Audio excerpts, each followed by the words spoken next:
본주, 상, 독립자금 사건.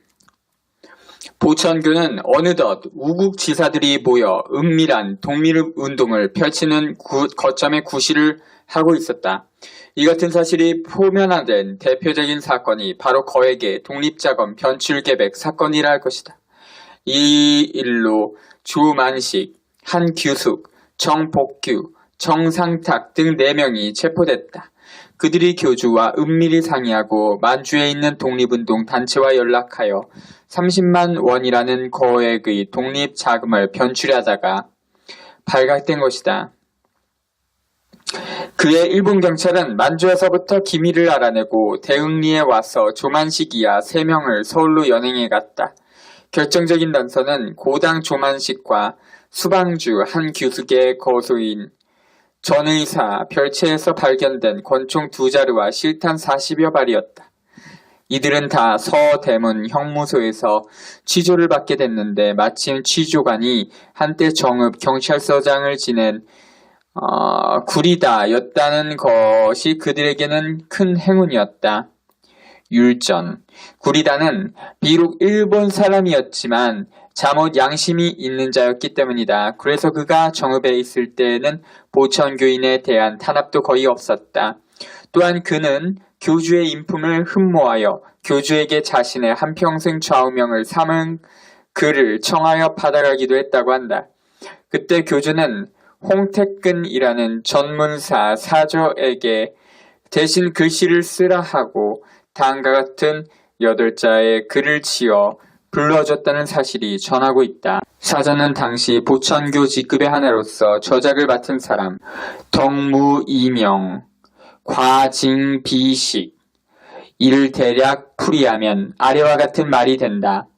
덕은 자신만이 알도록 힘쓰고 허물은 남도 알게 징계하라. 귀가 우는 이명증은 자신만이 알 수가 있고 숨소리가 거친 비식증은 주변 사람이 다 알 수가 있다. 취조관 구리다 덕분에 조만식 외에 3인은 별로 심한 고문을 당하지 않고 취조를 받았다.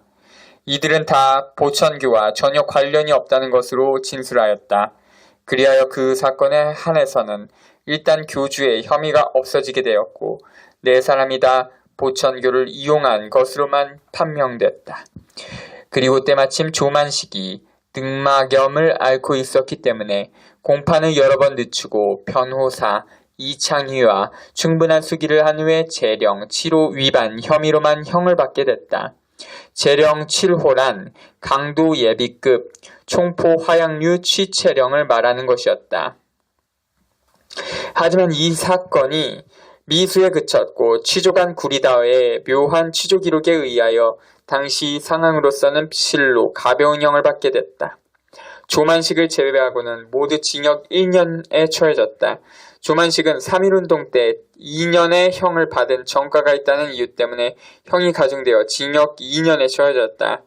당시 1926년 11월 14일자 동아일보에는 민족운동 자금으로 30만 원 변출 계획이라는 제하에 이 사건을 크게 보도했고 피고 조만식 등을 예우한 것은 근래 보기 드문 일이라고 적었다. 형기를 마친 조만식은 다시 대흥리로 와서 정식으로 보천교 간부가 되어 김홍식, 김홍규, 한교숙 등과 함께 은밀히 독립운동에 힘썼다.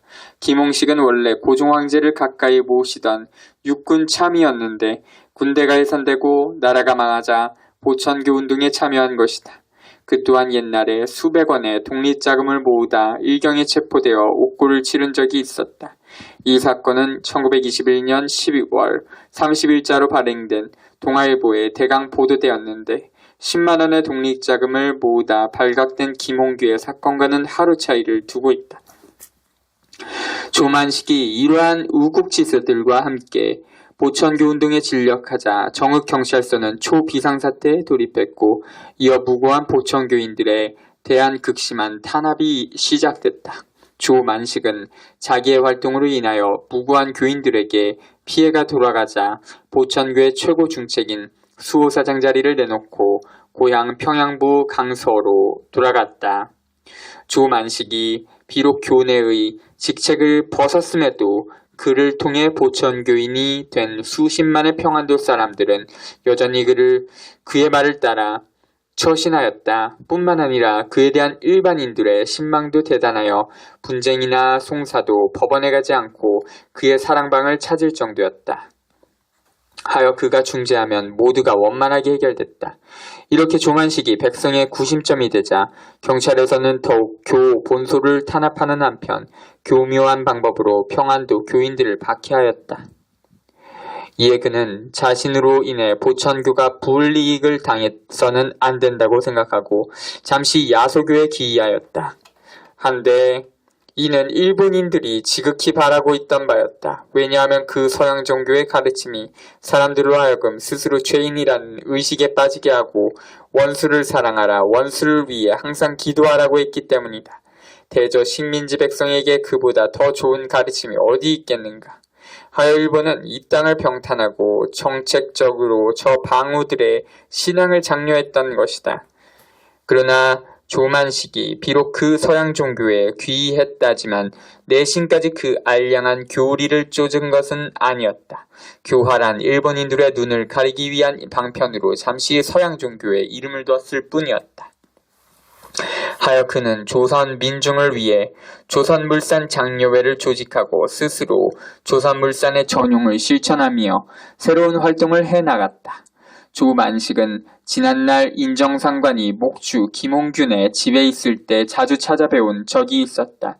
그리고 인정상관이 진등에서 삭바느질로 생활할 때 절대로 일본 천황에 연호가 있는 돈을 쓰지 않고 단지 이 땅의 물산으로만 노모를 봉양하며 살아가는 것을 봤다. 인정상관이 직접 만들어 입는 옷은 대개 소매통이 좁았고 옷고름은 짧고 좁은 것이었다. 이에 크게 느낀 바 있었던 조만식은 명함조차도 호남산 장지를 사용했고 옷차림은 항상 우리손으로 짠 무명과 삼배옷을 입었다. 그리고 옷고름 대신에 단추를 달아 입었고 두루마기는 무릎을 넘지 않았다. 일제는 그를 움직여 보려고 회유, 협박 등 별스런 수단을 다 썼으나 그는 비폭력, 불복종의 저항운동으로 일관하였다. 원래 그는 메이지대학 법학부를 졸업하고 한때 이승훈이 세운 오산학교에 있으면서 인재 양성에 힘쓴 적도 있었다. 그러나 3.1운동 후에 보천교가 일어나자 아우 영과 함께 정읍으로 달려가 보천교 운동에 가담한 것이다. 그의 아우 조영 역시 베이징 대학을 졸업하고 독립운동을 하다가 재령 위반 혐의로 누차 옥고를 치렀다는 사실이 전하고 있다. 18.